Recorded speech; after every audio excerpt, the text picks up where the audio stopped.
foi. Alléluia. Dieu ne commence pas par ouvrir pour que tu mettes le pied. Dieu te dit d'abord, mets le pied et tu verras que le chemin va se tracer. Pasteur, comment est-ce que je vais chanter, danser? J'ai laissé des problèmes là-bas à la maison. La Bible nous recommande, il dit, soyez heureux dans le Seigneur. Soyez toujours heureux. Peu importe ce qui peut arriver dans votre vie, peu importe ce que vous êtes en train de traverser, soyez heureux. Et surtout, d'être dans le Seigneur et de connaître l'Éternel. Amen. Est-ce qu'on peut acclamer pour le Seigneur encore une fois? Pour la grâce et la faveur qu'il nous a fait d'être comptés parmi les vivants. Ce Dieu riche en bonté et là en colère nous a gardés durant tout le mois et il a jugé bon de nous accorder le souffle de vie alors que plusieurs personnes nous ont quittés. D'autres hier, d'autres vont partir aujourd'hui, d'autres sont dans les comas, d'autres dans des prisons.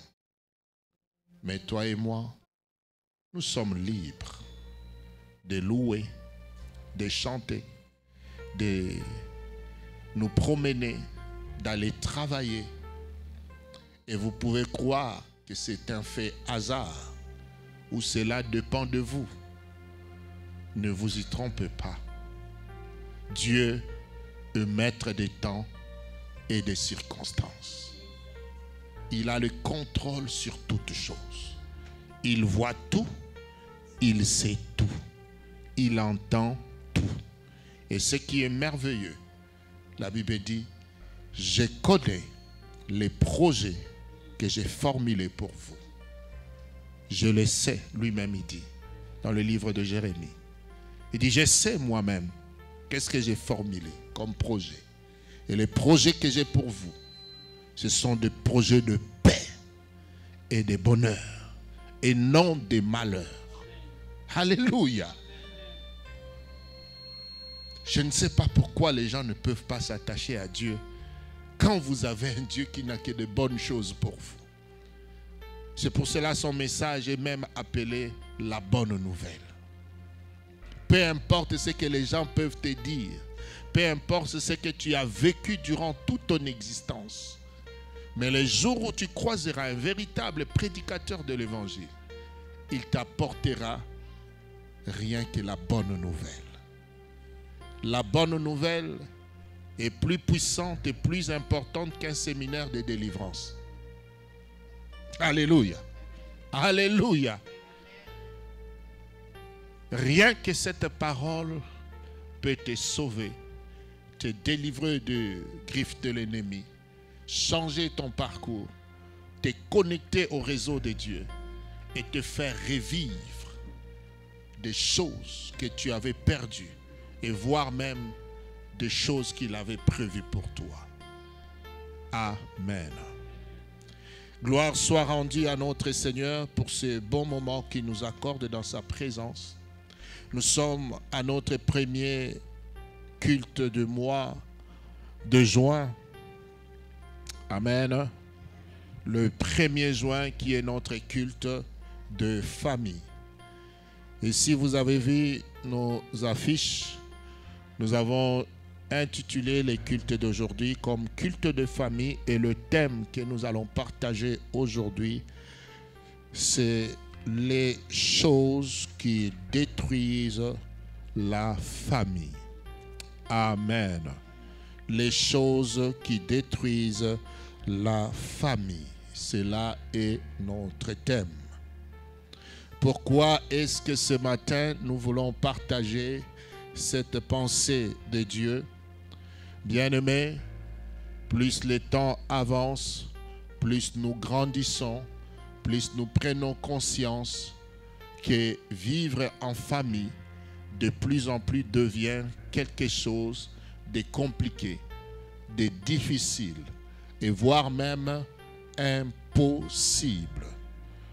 Lorsque nous étions tous de l'autre côté en Afrique, on critiquait le blanc, que si tu vas chez eux, pendant que lui il mange, il va te donner un journal. Alléluia. Et nous trouvons ça impossible. Comment quelqu'un peut-il penser à cela? Mais cette manière de faire et cette manière de vivre a atteint aussi nos familles africaines qui, d'une manière ou d'une autre, continuent à garder au moins le socle de la famille. Alléluia. Et lorsque nous arrivons ici, il y a des familles qui ont quitté l'Afrique ou partout où ils étaient unis, mais lorsqu'ils viennent ici, l'Occident les divise. Alléluia. Des gens avec qui vous avez passé de meilleurs moments, de très bons moments et de tant de souvenirs. Vous avez partagé l'enfance, vous avez partagé la même nourriture, vous avez partagé le même vêtement. Il y a d'autres enfants même qui ont porté le même caleçon. Lui, il porte les caleçons aujourd'hui. Demain, la maman fait porter le même caleçon à l'autre enfant. Et curieusement, lorsque ces personnes grandissent, après un moment donné, ils sont devenus plus que Satan et Dieu. Même de temps à autre, on peut voir Satan venir dans la présence de Dieu et parler à Dieu. Mais certains individus, alors qu'ils ont tous consommé le même mamelle de leur maman, ils sont sortis tous d'une même personne, du même couple. Mais lorsqu'ils continuent à vivre et à rester sur cette terre des hommes, ils sont plus ennemis que Dieu est ennemi avec Satan. De frères et de sœurs qui souhaitent la mort et la destruction de leurs propres frères et sœurs. Les femmes qui veulent la mort de leur mari, le mari qui entendent la mort de leur femme, les enfants qui veulent tuer leurs parents, ainsi de suite. Et nous assistons tous à un chaos. Mais on continue à célébrer de fêtes, fêtes de mères, fêtes de pères, fêtes de morts. Mais lorsque vous regardez sur l'échelle du monde, il y a ce que la Bible parle, la croissance de l'iniquité. Le mal ne fait que grandir, grandir, grandir et atteint un niveau où nous risquons cette génération de ne pas voir l'horreur. La colère de Dieu peut s'abattre. On ne sait jamais. Voilà pourquoi Dieu nous met à cœur de partager ces moments et cette réflexion et sa parole ensemble avec vous. Nous allons prendre un verset qui va nous aider au départ à poser les fondements de notre enseignement. Nous sommes dans le livre de Jean chapitre 2, versets 1 à 11. Nous sommes dans le livre de Jean chapitre 2. Beaucoup de gens connaissent cette histoire. Jean chapitre 2, verset 1. C'est le premier miracle de Jésus. Vous savez, lorsque les gens veulent polémiquer, lorsque les gens veulent s'enivrer, ils se donnent la peine de faire quoi? De polémiquer sur cette histoire. Que plaise à Dieu qu'on ne tombe pas dans cette distraction de boire ou de ne pas boire, de consommer ou de ne pas consommer de l'alcool. Le Saint-Esprit est juge dans nos cœurs et lui seul sait convaincre chacun de nous de ce qu'il doit faire et de ce qu'il ne doit pas faire. Nous ne sommes plus à l'heure où nous devons débattre à l'église. Pour cela, si tu es encore immature spirituellement, grandis. Et si tu penses que tu dois boire, continue à boire. Comme la Bible dit que celui qui est saint continue à se sanctifier. Que celui qui s'essuie continue aussi à s'essuyer. Mais il a dit, moi je viens bientôt. Je rendrai à chacun son compte. Amen. 3 jours après, il y eut des noces à Cana, en Galilée. La mère de Jésus était là, et Jésus fut aussitôt invité aux noces avec ses disciples. Le vin ayant manqué, la mère de Jésus lui dit, « Ils n'ont plus de vin. » Jésus lui répondit, « Femme, qu'y a-t-il entre moi et toi? Mon heure n'est pas encore sonnée. Mon heure n'est pas encore venue. » Sa mère dit au serviteur, « Faites ce qu'il vous dira. » Or, il y avait là 6 vases de pierre destinés aux purifications des Juifs et contenant chacun 2 ou 3 mesures. Jésus leur dit, « Remplissez d'eau ces vases. » Et ils le remplirent jusqu'au bord. « Puisez maintenant, leur dit-il, et portez-en à l'ordonnateur de repas. » Et ils emportèrent. Quand l'ordonnateur du repas y goûtait l'eau, changée en vin, ne sachant d'où venait ce vin, tandis que le serviteur qui avait puisé l'eau le savait bien. Il appela l'époux et lui dit, « Tout homme sert d'abord le bon vin, puis le moins bon, après qu'on s'est enivré. Toi, tu as gardé le bon vin jusqu'à présent. » Tel fut à Cana en Galilée le premier miracle que fit Jésus. Il manifesta sa gloire et ses disciples crurent en lui. Est-ce qu'on peut acclamer le Seigneur? Merci beaucoup, on peut s'asseoir. Beaucoup de gens disent, oh non, ce n'était pas du vin, c'était la limonade, tu vois, ce n'était pas vraiment alcoolisé. Tu vois, Jésus ne peut pas se permettre des choses comme ça parce qu'on veut sanctifier la Bible là où la Bible dit des choses claires et nettes. C'était du vin. Amen. C'était le vin. La Bible ne cache rien. La Bible, quand un homme de Dieu tombe, il dit qu'il est tombé. Quand un homme de Dieu est frappé, il dit frappé. Quand il doit parler de la nudité, il parle de la nudité. La Bible n'a honte de personne. Amen. La Bible a traité durement David. La Bible a traité durement Jacob. La Bible a traité tout le monde, n'a épargné personne. Donc ce n'est pas l'alcool que Dieu va se cacher derrière pour dire que non, c'était une limonade. Non. D'ailleurs, dans cette histoire, quand vous lisez, vous voyez que l'ordonnateur dit quoi? Il dit, mais tout le monde donne d'abord du vin fort ou du meilleur. Or, parmi les gens qui s'enivrent, le meilleur vin, ce n'est pas le vin qui ne donne pas l'ivresse.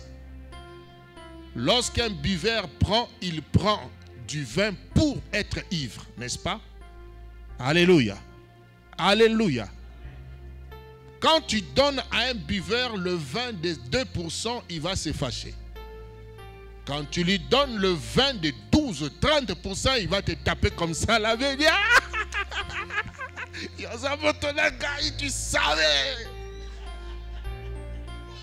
C'est des bonnes choses. Et quand vous voyez comment il chérit le vin, toi-même tu peux croire qu'il y a un diamant dedans. Alléluia. Et l'ordonnateur dit à Dieu, il dit, mais comment tu as gardé la qualité pour nous donner avant ce qui était inutile là? Il fallait d'abord ça. Cela ne te donne pas le droit de devenir ivrogne parce que Jésus en a multiplié. Amen. Si le vin était ce que tout le monde pense et tout ce que tout le monde croit, la Sainte Seine ne serait jamais faite avec du vin. Donnez-moi un amen. Alléluia. Paul dit à Timothée, prends un peu de vin pour ton estomac. Si le vin était aussi démoniaque que cela, Paul n'allait jamais dire ça à Timothée. Il allait lui dire, n'y touche même pas. Bois seulement beaucoup d'eau. Tu vois, toi, bois seulement beaucoup d'eau pour ton estomac. Mais la Bible nous révèle et nous montre les méfaits de l'alcool. Amen. La Bible dit, ne vous enivrez pas du vin. Cela va vous conduire à la débauche. Mais comment savoir que tu ne vas pas déborder avec le vin? Personne ne sait. Alors comme personne ne sait, on s'abstient aussi fort possible pour ne pas être un scandale. L'interdiction que nous mettons sur le vin dans l'église, c'est l'interdiction de prévention. Alléluia. Pour ne pas être aussi une occasion de chute des uns et des autres. Car la Bible nous dit ceci: tout ce qui va être une occasion de chute pour ton frère, que ce soit à boire ou à manger, ne le touche pas. C'est-à-dire, même si le porc, la chèvre, la viande est une occasion de chute pour moi, pour mon frère plutôt, si je ne dois pas le toucher, pour conserver, préserver la foi de plusieurs, je dois me sacrifier moi, sacrificateur, enfant de Dieu, serviteur de Dieu, de ne pas y toucher. C'est une manière de servir Dieu, c'est une manière de conduire et être un modèle. Amen. Est-ce qu'on peut avancer? Nous sommes en train de parler de la famille et des choses qui détruisent nos familles. Qui ici a constaté que dans leur famille, il y a la destruction qui est entrée? Peut-être je parle des choses dont moi-même je vois, ou moi-même je vis. Qui a déjà vécu la séparation, la destruction de leur famille? Qui voit ça venir? Qui sent qu'il y a des divisions qui entrent dans leur famille? Ici, il n'y a pas, hein? Vous êtes très unis, hein? Bravo. Est-ce qu'on peut les acclamer ici?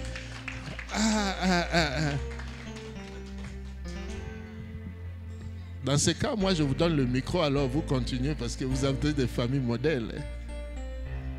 Hein? Alléluia.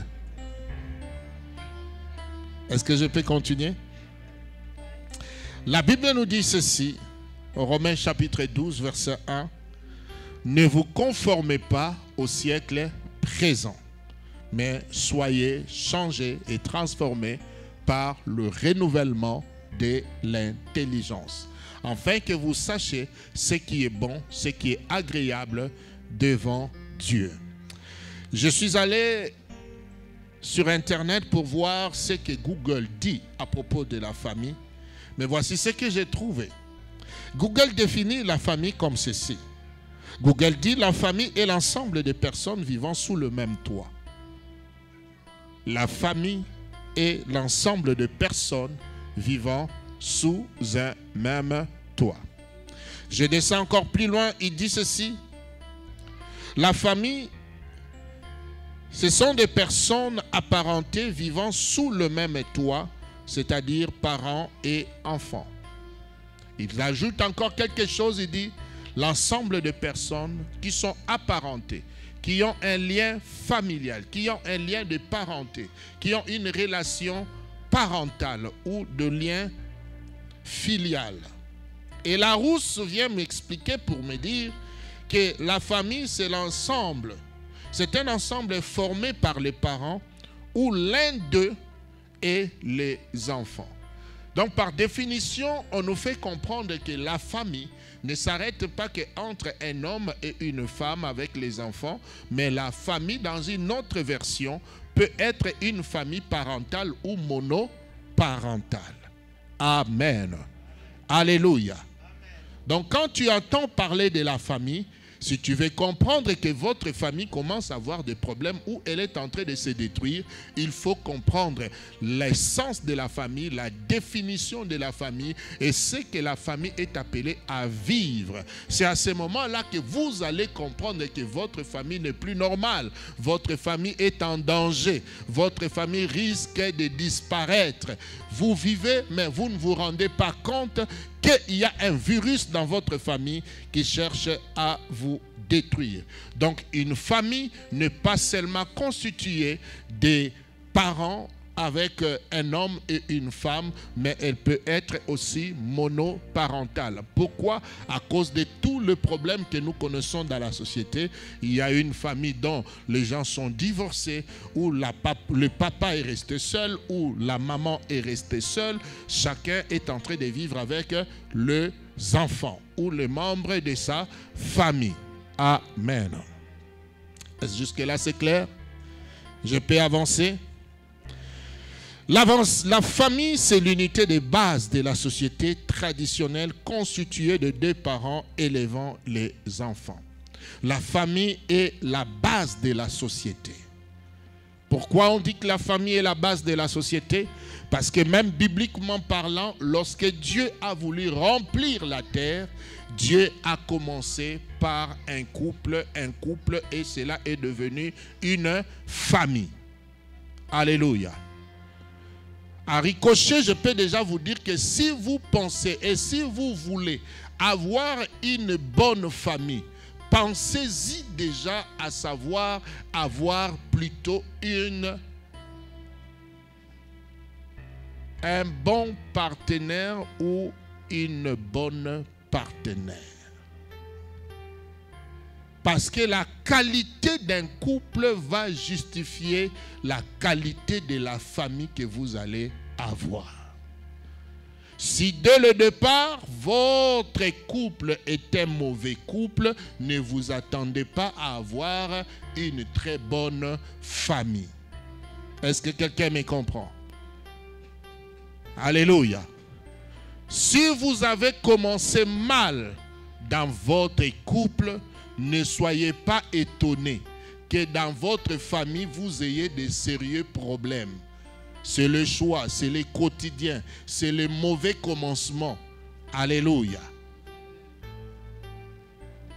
Comme la famille est l'unité de base d'une société, nous devons faire très attention là-dessus parce que si vous multipliez plusieurs mauvaises familles, vous allez avoir un mauvais pays, une mauvaise nation et vous allez vous retrouver comme à Sodome et Gomorrhe qui étaient constituées de familles pourries jusqu'à l'os, jusqu'à ce que Dieu descend lui-même pour venir voir le degré du péché qui était monté tellement haut dans cette nation qui a fait descendre la présence de Dieu, pas pour le bénir, mais pour le punir. Tout ça à cause de cette cellule de base. La famille est un groupe de personnes unies par des liens parentés, juridiquement ou par filiation entre les parents et les enfants. Qu'est-ce que cela veut dire? Lorsque nous parlons de la famille, nous ne parlons pas que de toi et de ta femme, ou de ta femme et de toi et de tes enfants. La famille est constituée aussi de liens parentés. Ça veut dire quoi? Ton frère qui a fait des enfants, et les enfants de tes enfants deviennent cousins et cousines de tes enfants. Ainsi, nous commençons à constituer une famille. Élargie, comme certains le disent. Une famille élargie, constituée d'oncles, tantes, cousins, cousines. Amen. Donc la famille a un sens aussi élargi de plusieurs personnes, même s'ils ne vivent pas nécessairement sous le même toit, mais le fait qu'ils appartiennent à une famille et ils ont des liens parentaux. La famille aussi peut être constituée par un lien filial qui est juridiquement attesté. Ça veut dire une famille peut être une famille composée. Ça veut dire là où on adopte les enfants. Ça veut dire le père ou la maman ou le couple n'ont pas eu le moyen d'avoir des enfants ou ils ont eu des enfants, mais ils ont jugé bon d'en ajouter 2 ou 3 dans leur maison et ils peuvent les adopter avec des jugements juridiques et ces enfants-là font partie de cette famille. Amen. Et c'est ce qu'on appelle famille. Est-ce que c'est assez clair? Alléluia. Alléluia. Alors mes frères et sœurs, voici ce que j'aimerais vous dire. De la même manière que nous avons défini la famille, mais je vous apprends et je vous informe qu'il existe plusieurs sortes de familles. Plusieurs sortes de familles. J'en ai tiré 2. Et dans ces 2 familles, vont nous départager plusieurs autres formes de famille. Nous avons premièrement la famille biologique. Amen.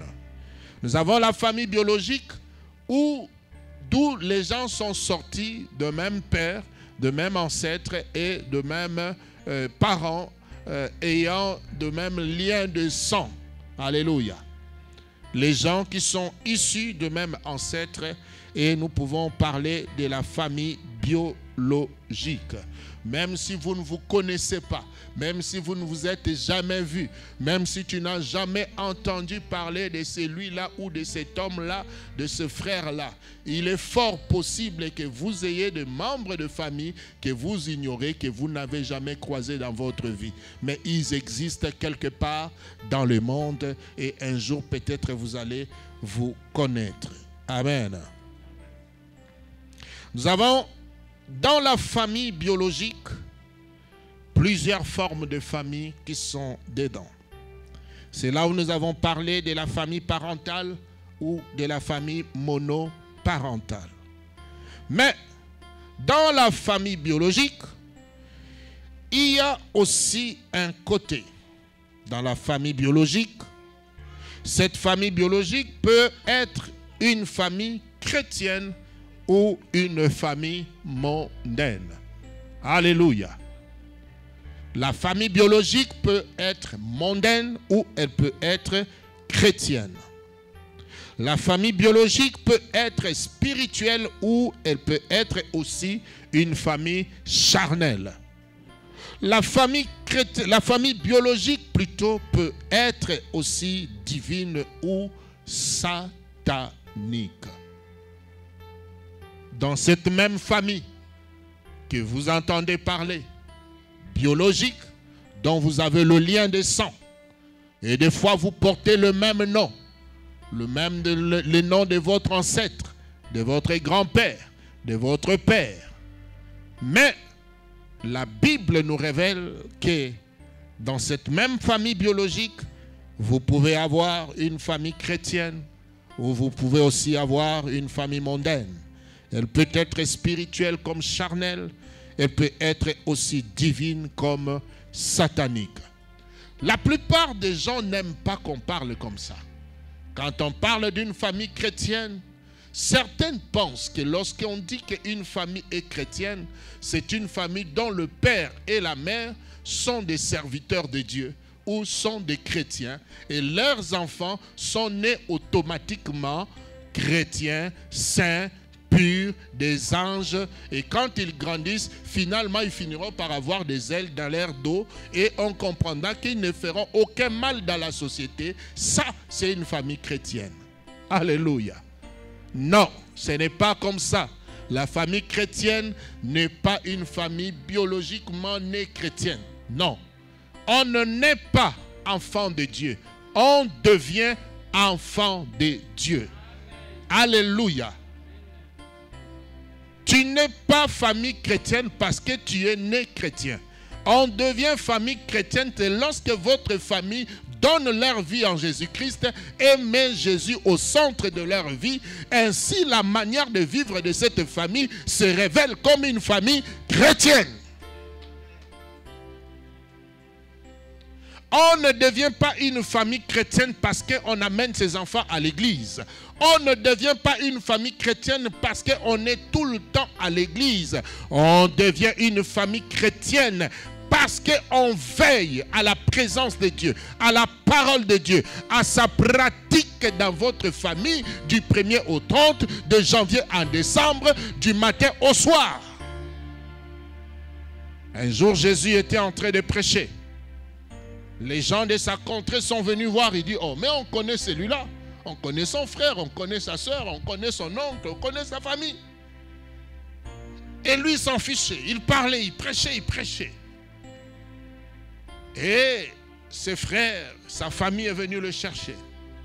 Comme il y avait la foule tout autour, un des disciples vient dire, Maître, il y a ta mère, il y a ton frère, Il y a ta famille qui sont à ta recherche.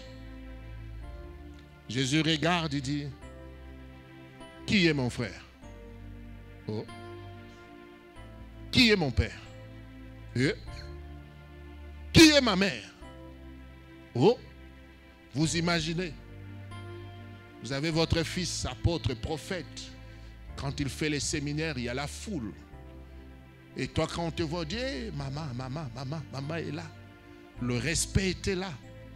Mais arrivé au sommet, là-bas, il pose la question, c'est qui? Et il regarde la foule pour dire, mon frère, ma soeur, mon père, c'est celui qui écoute la parole de Dieu et le met en pratique. Voici celui-là qui est mon frère, qui est ma soeur et qui fait partie de ma famille divine. Alléluia. Beaucoup de gens n'aiment pas qu'on parle comme ça. Je fais des cours des affermissements avec le frère Paul. Je leur fais lire ça. Les Juifs étaient comme certains d'entre nous, issus d'une famille biologiquement spirituelle, avec des liens de sang, de Jacob dans leur sang, de Moïse dans leur sang, d'Abraham dans leur sang. Et quand ils regardaient Jésus, ils trouvaient Jésus comme un imposteur et comme un impur. Parce que les Juifs se sont et pensent qu'ils sont plus spirituels et plus engagés que Jésus. Alléluia. Jean 8, chapitre 30, verset 58. Jean 8, chapitre 8 plutôt. Jean 8, 30 à 58. Tu peux le noter, tu vas lire chez toi à la maison. Alors que Jésus était en train d'enseigner, Jésus était en train de prêcher. Jean chapitre 8, verset 30 à 58. Jésus disait cela et beaucoup de gens crurent en lui. Continue. Alors il dit aux Juifs qui avaient cru en lui, si vous demeurez dans ma parole, vous êtes vraiment mes disciples. Vous voyez comment la foi fonctionne? La foi, ce n'est pas seulement croire que Dieu peut. La foi, ce n'est pas seulement venir s'asseoir comme tu t'assois là. La foi, ce n'est pas chanter et danser comme nous avons fait.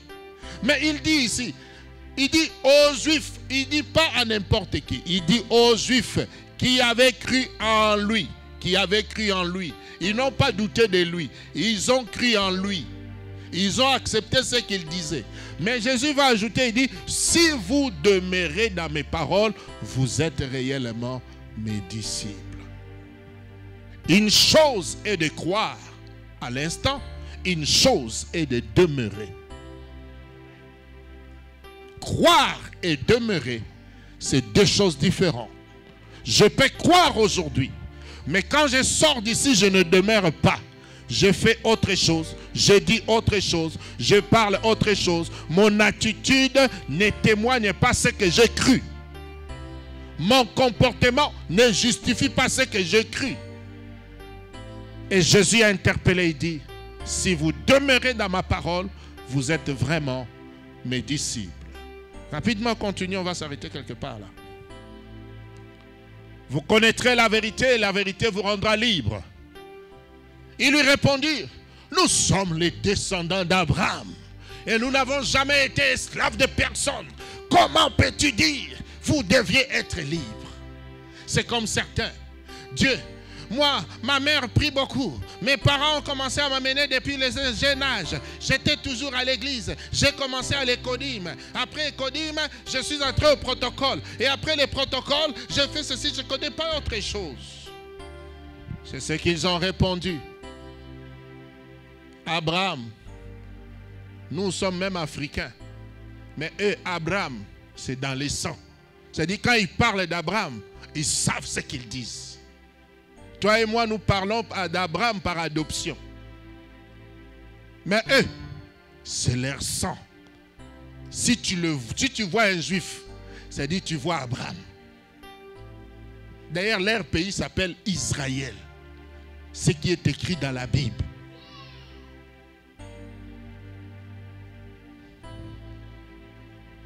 Nous sommes descendants d'Abraham. Je suis le fils de pasteur Aimé. Je suis son cousin. Je suis. Notre arrière-grand-père était un apôtre, prophète international et prophétiquement, mondialement planétaire. Connu par tout le monde. Comment peux-tu dire, nous deviendrons libres? Continue. En vérité, je vous l'ai dit. Il répliqua à Jésus, toute personne qui commet le péché est esclave du péché. Or, l'esclave ne restera pas pour toujours dans la famille. C'est le Fils qui reste pour toujours. Si donc le Fils vous libère, vous serez réellement libre. Je sais que vous êtes descendants d'Abraham. Pourtant, vous cherchez à me faire mourir parce que ma parole ne pénètre pas en vous. Je dis que j'ai vu. Je dis ce que j'ai vu chez mon Père et vous faites ce que vous avez entendu de la part de votre Père. C'est là où le problème commence. La discussion était bon, calme jusque-là. Père, Abraham, descendant, nous tous nous sommes ensemble. Tu es juif, je suis juif. Tout est bon. Mais Jésus développe maintenant, il leur dit, moi je dis ce que je sais. Vous ne savez rien. Et vous là, vous dites ce que votre Père vous avait dit. Et vous voulez faire la volonté de votre Père. Il dit, mais de quoi il parle ce garçon? Il lui répondit, notre Père c'est Abraham. Jésus leur dit, si vous étiez les descendants d'Abraham, vous agirez. Est-ce que vous me suivez? Si vous étiez les descendants d'Abraham, vous allez agir comme lui. Or, réellement, par les sangs, ils sont descendants d'Abraham et personne ne peut douter. Mais en réalité, vous cherchez à me faire mourir, moi qui étant, en tant qu'être humain, vous ai dit la vérité que j'ai entendue de Dieu. Cela, Abraham ne l'a pas fait. Vous agissez comme votre père. Il lui dit, nous ne sommes pas des enfants illégitimes ou bâtards.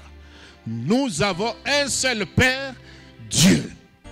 Ils se sont réclamés d'être de Dieu. Ils se sont réclamés d'être d'Abraham. Et à propos d'Abraham, ils n'ont pas menti. Et si tu parles d'Abraham, l'Abraham est un avec Dieu. Jésus continue. Jésus leur dit, si Dieu était votre Père, vous m'aimeriez. Car c'est de Dieu que je suis sorti. Et c'est de sa part que je viens.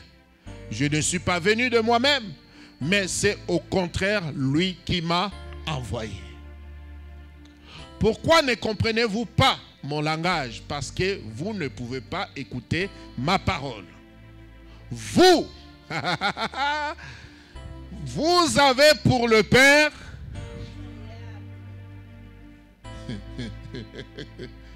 vous avez pour le Père le diable. Et vous voulez accomplir les désirs de votre père. Il a été meurtrier dès le commencement et il ne s'est pas tenu dans la vérité parce qu'il n'a pas de vérité en lui. Lorsqu'il profère les mensonges, il parle de son propre fond car il est menteur et le père du mensonge. Mais moi, parce que je dis la vérité, vous ne me croyez pas. Frère, tu peux être issu d'un pasteur, d'un apôtre, d'une prophétesse, mais que tu sois en même temps spirituellement l'enfant du diable. Ce n'est pas ce que tu dis qui fait de toi le fils de Dieu, mais c'est ce que tu vis et ce que tu fais qui détermine ta vraie nature et ta vraie identité. Alléluia. Qui de vous me convaincra du péché si je dis la vérité? Pourquoi vous ne me croyez pas? Celui qui est de Dieu écoute la parole de Dieu. Vous n'écoutez pas parce que vous n'êtes pas de Dieu. On va s'arrêter là. Les Juifs lui répondirent, n'avons-nous pas raison de dire que tu es un Samaritain et que tu as un démon? Ekei ezongi. Alléluia. Voici mes frères et sœurs, c'est que vous devez faire très attention. Vous pouvez être dans un environnement chrétien, je dirais une famille religieuse, mais pour être réellement dans la famille chrétienne, vous devez veiller sur le mode de vie que vous avez quotidiennement. Vous pouvez continuer à vous séduire, dire que je suis chrétien, mon église c'est méthode, moi je modère, je chante, je donne mon offrande, je fais tout. Mais si vous ne veillez pas à votre réelle relation personnelle avec Dieu, vous n'êtes qu'un fils du diable. Alléluia. Alléluia. Je ne le dis pas pour te choquer, mais je le dis pour te réveiller. À un moment, Paul a dit, je le dis à votre honte. Il y a un moment dans l'église, on ne doit pas dire des choses tout le temps pour vous faire plaisir. Il y a des gens pour qu'ils écoutent, pour qu'ils comprennent. Vous devez dire des choses pour sa honte. Il n'a que honte comme un bouton pour le réveiller et l'arrêter dans la folie qu'il est en train de faire et de commettre. Alléluia. La deuxième famille, modèle de famille, nous avons la famille spirituelle. La famille spirituelle qui est constituée des enfants de Dieu, où l'adhésion dans cette famille est par l'acceptation de Jésus-Christ comme Seigneur et Sauveur. Alléluia. Selon Jean chapitre 1, versets 11 à 12. La Bible le dit clairement, ils sont nés à ceux qui l'ont reçu, à ceux qui ont cru en lui. Ils sont nés, non de la volonté des hommes, mais de l'Esprit et de Dieu. Ils ont reçu la parole de Dieu. La parole leur a donné le pouvoir de devenir enfants de Dieu. Bien-aimés, pour établir cette relation filiale avec Dieu et être son enfant et faire partie de sa famille spirituelle, il ne suffit pas d'être né d'un couple pastoral ou d'un couple ou d'une famille religieuse, mais il faut naître de nouveau. Il faut recevoir Jésus-Christ comme Seigneur et Sauveur. Alléluia. Alléluia. Et si tu entres réellement dans cette famille, les bonnes choses vont arriver dans ta vie. La Bible dit, voici toute chose est devenue nouvelle. Les choses anciennes sont passées et toute chose est devenue nouvelle. Tu commenceras une nouveauté de vie. Vous êtes une nouvelle créature lorsque vous entrez dans la famille spirituelle de Dieu. Amen. Voici, mon frère, les choses qui tuent nos familles. Nous avons lu ici cette histoire de la fête des Cana. Bien-aimés, le monde actuel nous présente les familles ou la famille avec une forme différente. Les papas qui deviennent de maman qui deviennent de papa. Et voilà, c'est ce qu'on appelle de deux fois. On ne sait plus qui est papa, qui est maman. Maman qui pense qu'il est papa, papa qui pense qu'il est maman, et ainsi un mélange, et cela est imposé dans la société où nous vivons. Bien-aimés, je crois le dimanche passé, je vous ai montré l'origine de toutes ces choses. La famille comme cellule de base n'est pas et n'existe pas par la volonté d'un homme. La famille vient de Dieu. C'est l'idée de Dieu. C'est la pensée de Dieu. C'est la volonté de Dieu. Et c'est Dieu qui choisit à chacun de nous dans quelle famille tu vas naître. Aucun homme, aucune personne n'a choisi la couleur de sa peau et peut choisir encore dans quelle famille il peut naître. C'est Dieu qui choisit. Alléluia. La Bible dit tout a été créé par lui, pour lui, en lui et pour lui. Le monde que vous voyez, le ciel, la terre, les visibles et l'invisible ont été créés pour Dieu et pour lui seul. Pour son honneur et pour sa gloire. Mais laissez-moi vous dire, Dieu a un ennemi qui est aussi notre ennemi. C'est pour cela, lorsque nous parlons de la famille, nous, en tant qu'Église, nous ne devons pas nous atteler sur la famille biologique seulement. Mais ce qui est important pour nous, parce que la famille biologique, nous le sommes déjà. Mais ce qui est plus important pour nous, c'est de rejoindre ou de retrouver cette famille spirituelle qui est la famille divine. Que chacun de nous aille à perdre à cause de notre ancêtre biologique qui est Adam et Ève. Alléluia. Est-ce que je peux avancer? Alors frère, si le diable veut détruire, et il est ennemi de Dieu, s'il veut détruire le travail de Dieu, il sait comment s'y prendre, il sait comment faire. Il va commencer par la cellule de base. Et il sait que s'il commence dans la cellule de base, le reste vont se répercuter contre Dieu et ces gens ne vont plus vivre ce qu'ils étaient censés de vivre selon le plan et le programme de Dieu.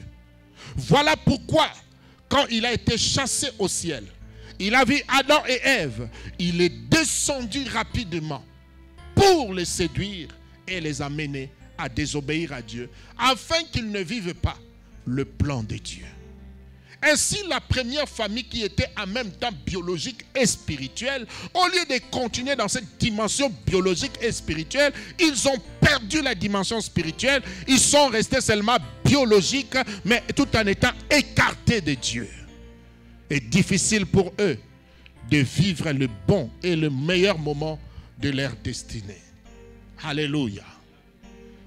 Voici comment le diable fait. Il s'y prend par plusieurs moyens et par plusieurs situations. Une des choses que le diable fera pour détruire nos familles, il va s'assurer que Dieu ne soit pas au centre de vos familles.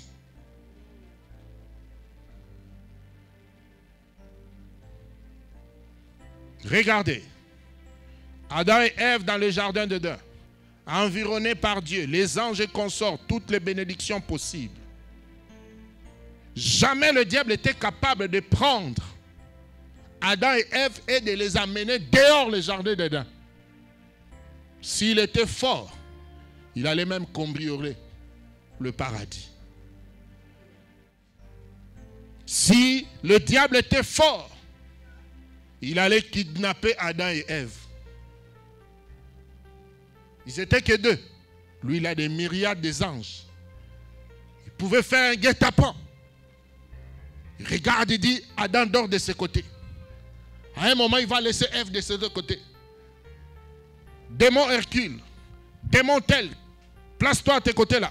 L'autre, veille de l'autre côté. Dès que Adam sort, on les capte. Dès que Ève part, on les prend.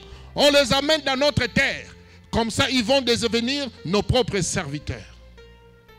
Mais le diable a étudié le plan de Dieu. Il a regardé. Il est allé séduire la cellule de base, les amenant à désobéir à Dieu. Et lorsqu'ils ont été désobéissants, qu'est-ce qui s'est passé? Dieu de lui-même les a chassés. Alléluia. Si tu penses qu'il viendra te prendre des forces pour que tu sors, il t'amènera à commettre une erreur qui va te jeter de la présence de Dieu. Même si Dieu va te récupérer, mais c'est un processus qui va arriver. Et lorsqu'il le fait, voici ses méthodes. Dieu n'est plus dans les centres de famille. Dieu ne peut plus continuer à faire vivre les familles ce qu'ils devaient vivre. Vous savez, la famille est comme la roue d'un vélo. Vous voyez? La famille est comme la roue d'un vélo. Si vous observez la roue d'un vélo a quoi? Des rayons qui soutiennent. Et cette roue et ce vélo ou bien la moto ne peut mieux rouler aussi longtemps que le centre de la roue est respecté. Alléluia. Si seulement le centre de la roue est déplacé ne fût-ce qu'un peu, même si ce vélo roule, ça va dandiner. Alléluia. Et c'est ce qui se passe dans nos familles. Lorsque Dieu n'est plus au centre de nos familles vont avoir des répercussions terribles. Vous allez voir que la roue tourne, mais elle ne va plus tourner comme elle devait tourner. Il n'y aura pas de trous, mais vous allez sentir des bondissements et des rebondissements. Tu vas descendre pour regarder, mais est-ce qu'il y a un trou ici? Tu ne verras pas les trous. Tu ne verras rien.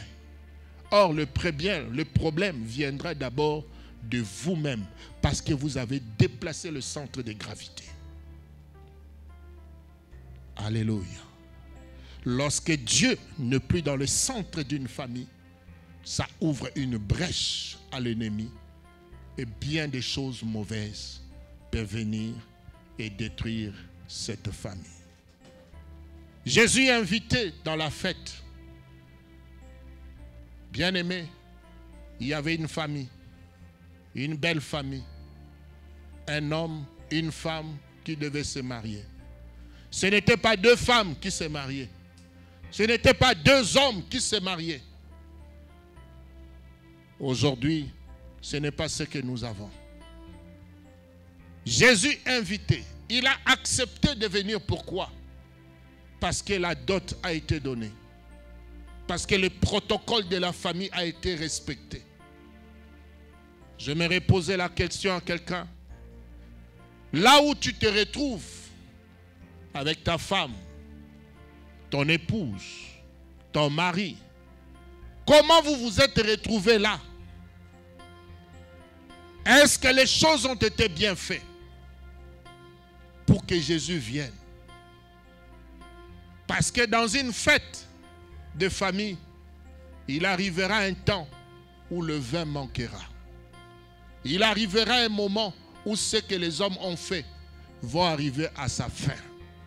C'est là où vous allez vous rendre compte que vous aurez des moyens limités. Alléluia. Alléluia. Et voici ce que Marie va faire. Marie va s'adresser à Jésus. Moi, je te connais. On se connaît. Depuis ta naissance, on m'a dit des choses sur toi. Maintenant, là, il y a le vin qui manque. Est-ce que tu peux faire un miracle? Jésus reprend encore ce qu'il avait dit autrefois. Il dit, femme. Quand vous voyez Jésus appeler Marie femme, ça veut dire que Jésus revient à la dimension spirituelle. Il reprend sa position spirituelle. Pour lui dire que tu n'as aucun ordre à me donner en tant qu'humain. Quelqu'un me comprend? C'est-à-dire que dans le programme divin, tu ne peux pas influencer ce que moi je veux faire. Mon temps n'est pas encore accompli. Marie dit, faites ce qu'il vous dira. S'il refuse, il refuse. S'il ne fait rien, il ne fait rien. Alléluia. Jusqu'à ce qu'on ait tenu le voir et Jésus va donner de l'ordre. Bien-aimé, tu peux avoir Dieu dans votre famille, mais à quelle place vous lui donnez? Vous avez une Bible dans votre famille, mais qu'est-ce que la Bible occupe comme espace et place dans votre famille? Vous avez Jésus à la fête. Tout dépend de la manière dont vous le considérez. Si Marie continue à considérer Jésus comme son fils, rien ne va se faire. Il a fallu que Marie revienne et fasse marche en arrière pour comprendre que là, je n'ai plus affaire à mon fils, mais j'ai affaire à la divinité. Elle n'a plus imposé, dit, le choix est à lui. La souveraineté est à lui. Dieu ne peut agir dans une famille que lorsque votre considération change. Et si vous lui donnez le centre, le trône de votre vie, du début à la fin. Alléluia. Alléluia. Lorsque Dieu n'est plus au centre des familles, voici ce qui se passe. J'ai trouvé quelques modèles de famille. 1. Nous avons des familles qu'on appelle des familles dortoirs. Des familles dortoirs. Où les gens oublient dans toute la journée, pendant la journée, qu'ils appartiennent à une famille. Ça dit quand il sort là, il sort. Oubliez-le. Il vous dira ni jamais après le travail, il va passer où? Il fera quoi? Rien. Il se rappellera qu'il appartient seulement à une famille quand il sera fatigué dehors. Comme un animal, comme un coq, comme un oiseau. En réalité, pour lui, la famille, c'est un dortoir. Il pense qu'il appartient à une famille seulement quand il est fatigué. J'ai chillé. Après avoir chillé, je suis fatigué. C'est là où il se rend compte que pour se reposer quelque part, il faut payer $300, $200 pour qu'on te donne un lit pour dormir. C'est à ce moment-là maintenant qu'il pense qu'il a une adresse. Alors que toute la journée, il n'a fait ni signe de vie, ni à sa femme, ni à son mari. Et les enfants qui ne disent même pas où ils sont. Donne-moi ta localisation. Pourquoi? Mais tu appartiens à une famille. Non. Tu veux me contrôler.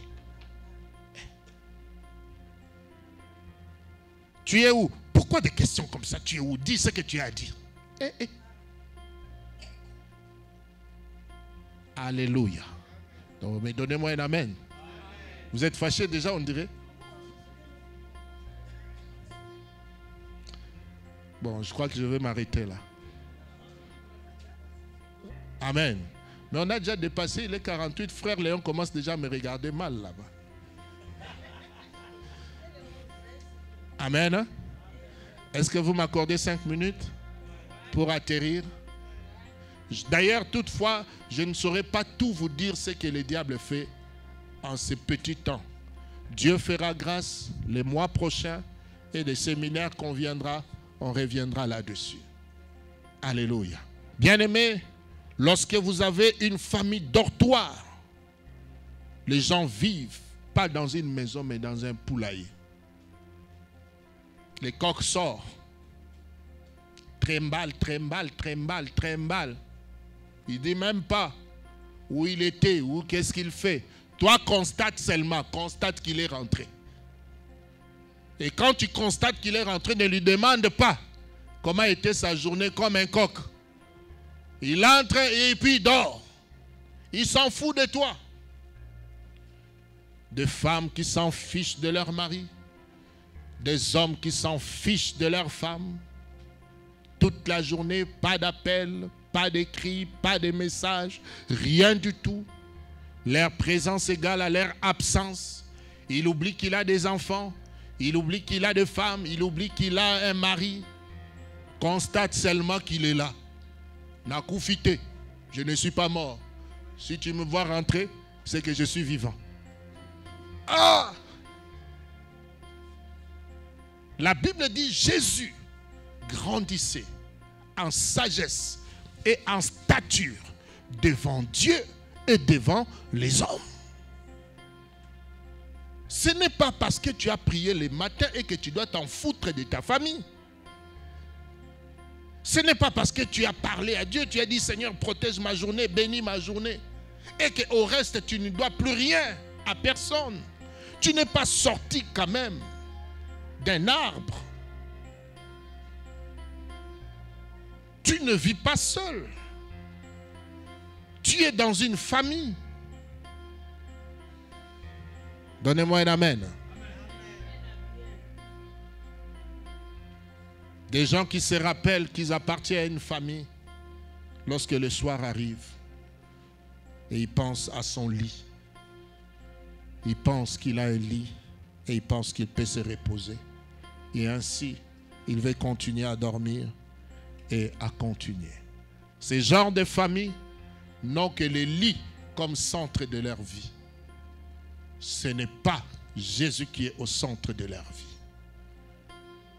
Des hommes qui pensent qu'ils ont une femme quand il faut penser seulement au lit. Pas de cadeaux, pas de compliments, pas d'encouragement, pas d'assistance. Sa présence égale à son absence. Pas de paroles douces, rien. C'est du cotakoli, c'est l'armée. C'est comme ça que ta mère t'a éduqué, c'est comme ça que ta mère... Tu as plus de reproches que des compliments à donner. Des hommes qui ne savent pas apprécier leurs femmes, des femmes qui ne savent pas apprécier leurs hommes, et les enfants se perdent dans une atmosphère comme ça.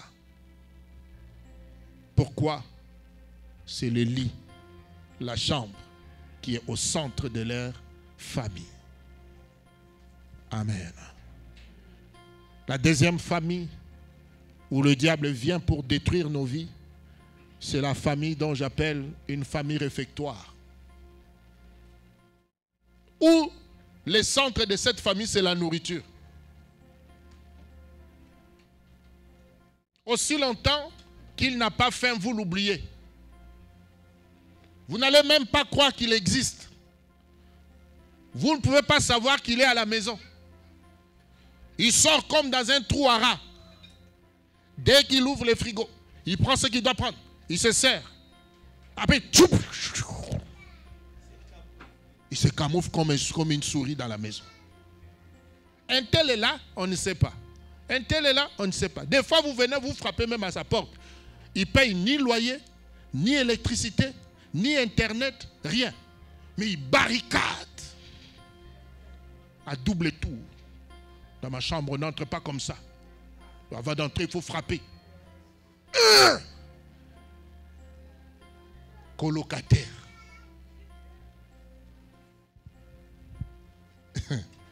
Alléluia.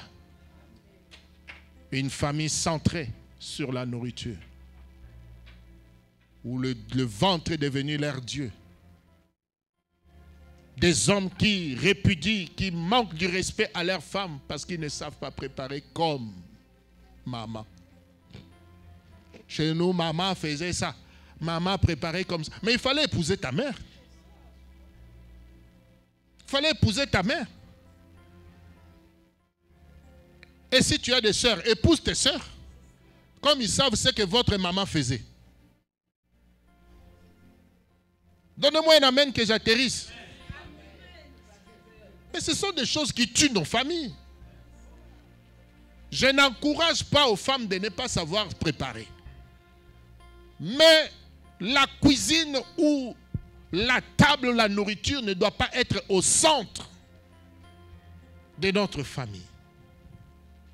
Où vous avez des inspecteurs, un homme qui compte la viande dans la marmite. Je sais que le poulet, quand on coupe à 12 morceaux. J'ai vu ce jour-là, vous avez fait 2 poulets. Et quand on vient, comment ça c'est fini? Comment expliquer que c'est fini? Et on a préparé. Non, débrouillez-vous.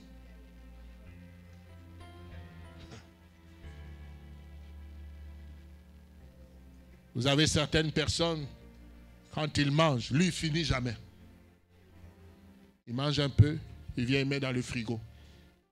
Ne touchez pas. Vous aurez l'ouragan. Et la méchanceté a tellement pris le niveau où comme on a mangé une fois, deux fois, maintenant il vient, il crache dessus.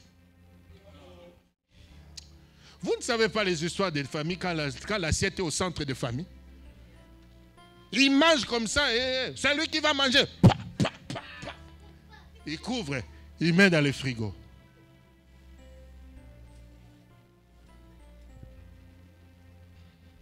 Lorsque vous voyez un homme responsable de sa maison être attaché à l'assiette comme cela n'est pas permis, c'est un homme dangereux. Faites attention. C'est un homme dangereux. Pourquoi tu as pris une seconde épouse? Chez nous là-bas, on demande, on prépare des choses qui n'ont pas de sel, qui n'ont pas de goût. Je ne sais pas comment. On l'a montré, mais elle n'arrive pas toujours. Vraiment, tu penses que ta femme là, c'est tout ce qu'elle sait faire? Rien que la nourriture. Mais ça s'apprend aussi. Alléluia. Alléluia. Ce sont des familles internats. Vous savez, le réfectoire se trouve dans les internats, où tout le monde s'en fiche. Et quand on vient manger, on ne parle à personne. Quand on vient manger, on ne dit même pas merci. À celui qui s'est battu toute la journée, se brûlant dans le feu, aller faire des courses et revenir. Toi, tu viens, tu manges. Et quand tu manges, tu ne dis même pas merci. Mais tu critiques encore la nourriture dont toi-même tu es incapable de préparer. Alléluia. Alléluia. J'aimerais dire aux enfants, faites attention. Quand vous mangez, vous consommez. Sachez que cela coûte. Sachez que cela a du prix. Et les gens se sacrifient pour cela. S'il fallait faire des économies, vous ne pouvez pas imaginer. Alléluia. Des familles et des couples qui se sont divisés à cause de la nourriture. Le papa qui garde, il mange aujourd'hui, met ça dans le congélateur. Le lendemain, met ça encore dans le congélateur. Le lendemain, met ça encore dans le congélateur. Une semaine après, tu vois l'assiette que j'avais mangée ce jour-là, que j'avais dit que tu mets dans le congélateur.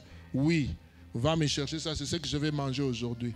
Et entre-temps, un cousin est passé, ou bien un neveu est passé. Il n'y avait pas à manger. Vous avez chauffé. Vous dites, ah, ça fait une semaine, ça traîne ici. Papa n'avait plus mangé.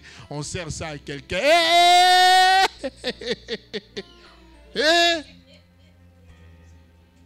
Qui vous a autorisé? Je suis chez moi. C'est là qu'on commence à rappeler. Je suis chez moi. Même si ça doit pourrir, que ça pourrit seulement dans la rue. Une famille réfectoire où les familles ne peuvent même pas se retrouver en train de manger et de parler ensemble. Chacun, quand il parle, il est dans son téléphone, il parle, il mange. On est même absent. Combien de familles peuvent encore manger sur la même table aujourd'hui? Les choses qui détruisent nos familles. Quand Dieu n'est plus au centre d'une famille, c'est le temps d'autres choses qui viennent prendre la place de Dieu. La nourriture est bonne, mais ne peut pas prendre et vous possédez tous. Des familles qui sont divisées à cause de la nourriture. Vous ne parlez plus pourquoi? Nourriture. Parce qu'un tel avait mangé, puis j'ai répondu, après lui a répondu, après je suis allé, je lui ai acheté tout un carton de cuisses. Je lui ai ramené ses cuisses. Comme ça, il va parler encore. La tante telle et telle tante ne parle plus. Pourquoi? À cause des cuisses de poulet. Mais on appelle ça famille.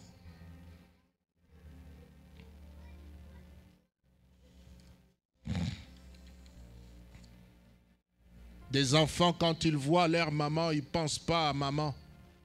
Ils voient la maman comme la nourriture. Se souviennent seulement qu'ils ont une maman lorsqu'ils ont faim. C'est là qu'ils pensent que maman existe. Alléluia. Ou l'homme pense seulement à sa femme lorsqu'il a faim. Sa femme n'est pas femme, c'est une bonne domestique qui doit le préparer du matin au soir et lui mange. La Bible dit, Marie aimait vos femmes. Alléluia. Marie, aimez vos femmes. Oh, tu vois, moi je suis du genre à aimer dans le cœur, tu vois. Moi c'est dedans. Ça ne sort pas de... Mais les jours où tu as abordé, est-ce que tu as abordé dedans? Tu as dit des choses. Il faut le maintenir. Alléluia. C'est là aussi la parole de Dieu, n'est-ce pas? C'est ce qui détruit nos familles. Ne te jouis pas à dire que j'ai une famille, mais quel est l'état de votre famille? C'est un cauchemar. Je n'aimerais pas vivre ce genre de famille. Un des défis que je me suis donné, c'est de vivre bien. Et vivre réellement bien. Alléluia. Aimant, protégeant, étant toujours bon. Alléluia. Je sais que la perfection n'est pas de ce monde, mais je me battrai toujours à élever ma barre plus haut de plus en plus.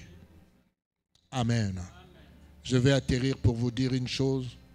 Il y a des familles de deuil où les gens se rappellent seulement qu'ils appartiennent à une famille lorsqu'ils ont de deuil. Un tel est mort, un tel est mort, un tel est mort, et puis vous vous retrouvez. C'est qui? La famille telle va déposer leurs gerbes de fleurs. Et c'est une famille théâtrale.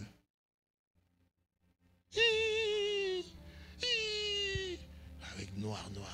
Où vous avancez et vous appelez sa famille. Vous ne vous retrouvez même pas, vous ne vous parlez même pas. Et vous venez avec vos accolades fausses.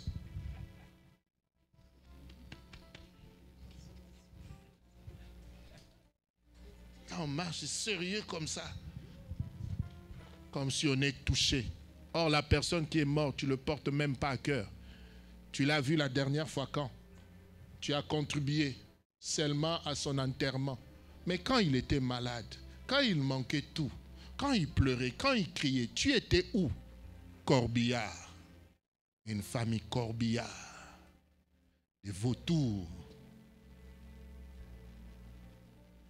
Ça, ce n'est pas la famille selon Dieu. Ce n'est pas comme ça que Dieu voyait la famille. Alléluia. La famille, Dieu dit, soyez un.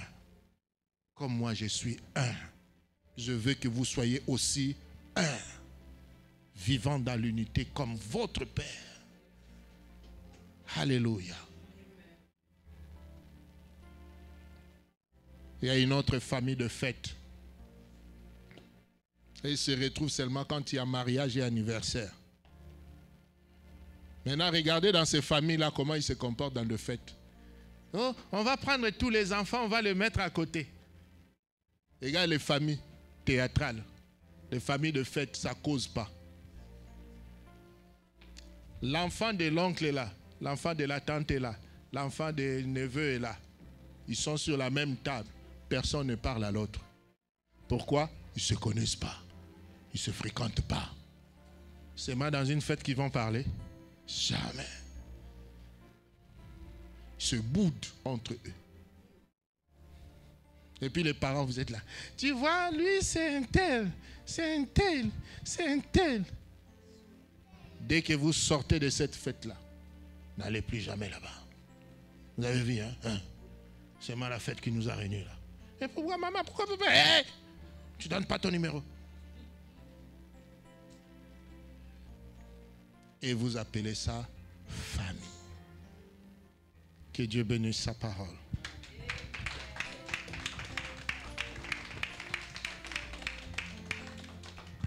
Excusez-moi pour le dépassement. Je pense que cela a été important quand même de pouvoir le mentionner.